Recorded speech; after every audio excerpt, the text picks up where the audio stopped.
What's up, friends? It's Mike here at Guitar Tricks, and we're doing a two-part series of videos right here. Part one is going to be on some strategies to effectively practice fretting your bar chords properly and cleanly. And then the second video will go on to give you some strategies for making bar chord changes nice and clean and as fast as you can, okay?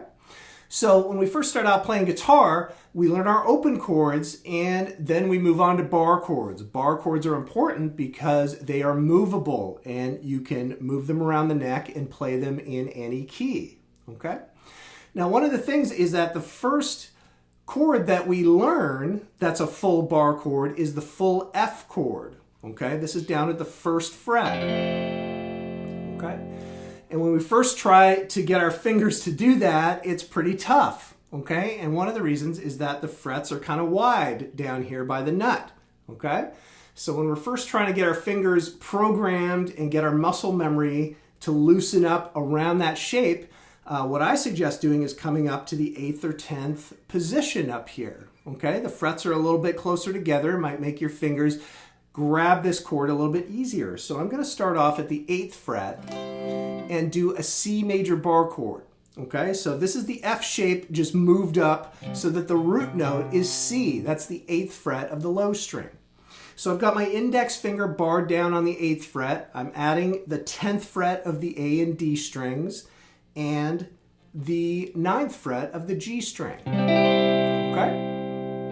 Now, everybody's fingers are different, everybody's hands are different, everybody's guitars are different. You know, these strategies work for electric guitar as well as acoustic guitar. There's going to be some experimentation for you to be able to figure out the correct position for your fingers to go to be able to make sure that every note rings out cleanly.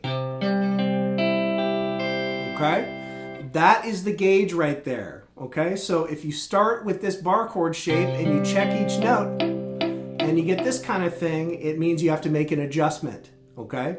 One of the first things we have to do is make an adjustment with the curling of our fingers, okay? And that's tough at first because our fingers just aren't used to curling up and doing that. So you've got to do whatever it takes to get your fingers curled in so that these fingers are coming in more at a 90-degree angle onto the frets, okay? By lifting those up a little bit, curling them up, you're gonna not fret out the adjacent strings, okay? Another thing you might have to look at is the position of the thumb behind the neck. Like I said, everybody's hands are different, so experiment with, by starting out with the thumb in the middle of the neck, but you might have to move it slightly this way and this way to be able to get each note to ring out, okay?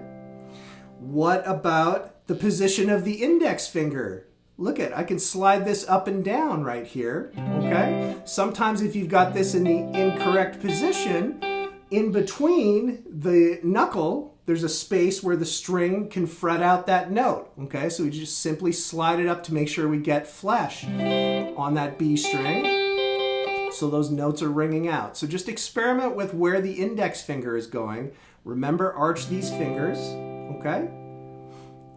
All right, so another tip here is to make this a little bit easier, especially on acoustic guitars, because typically they're a little bit harder than electrics to get your fingers to sound out all these notes, is to apply a little bit of pressure. You see where my arm is resting on the top of the body of the guitar? Okay, if I just lightly put a little bit of pressure down, you can feel that neck move into your fingers, okay? And it might make it a little bit easier to get those notes. Okay? Now, it's a little bit tricky because if you go too far, if you apply too much pressure,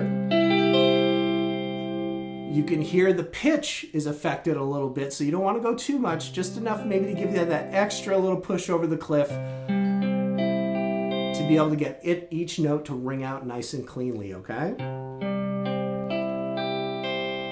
All right, so that's what we're aiming for. You need to make adjustments here with your thumb, index finger, the curling of your fingers, however you can make it happen so that each note,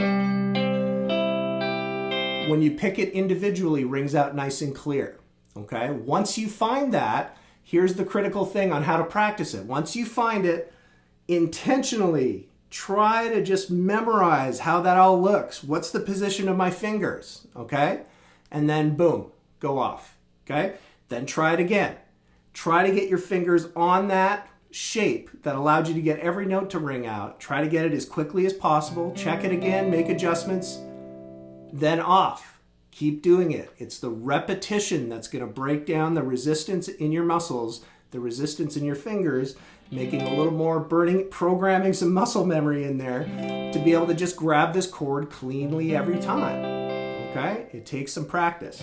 Now, once you've practiced it up the neck and you get comfortable and your fingers are starting to wear into that position, you can start to move it down the neck. Okay? Come down a couple frets, try it, see how much easier it feels. Eventually, you're going to get down to that F chord, playing it strong, playing it great.